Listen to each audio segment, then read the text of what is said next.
رو گفتم که توضیح بدم که ماجرا از اون قراری نبود که یه سری دوستان حالا گفته بودن و یه سری دیگه اتفاق دیگه هم که حالا دیروز و امروز اتفاق افتاد بحث ارفاق وزن بود که گفتن 3 کیلو ارفاق وزنه. خب همه اونایی که از نزدیک با من در ارتباطن و عزیزانی که هستن تو گوشی میدونن من هلوش خونه پر وزنم 90 کیلو 89 کیلو وزنم بود این یه ساله و امروز هم سر وزن کشی 88 و 600 بودم تقریبا و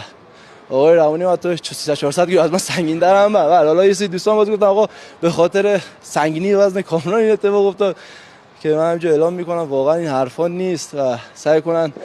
از این قضیه مطلع بشن و حالا یه سری خبرا رو بزنن. من باز ممنون همتونم هستم دست شما.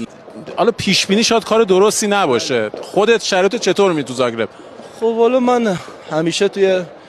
بحث ورزشی فیلم سعی کردم که از قبل چیزی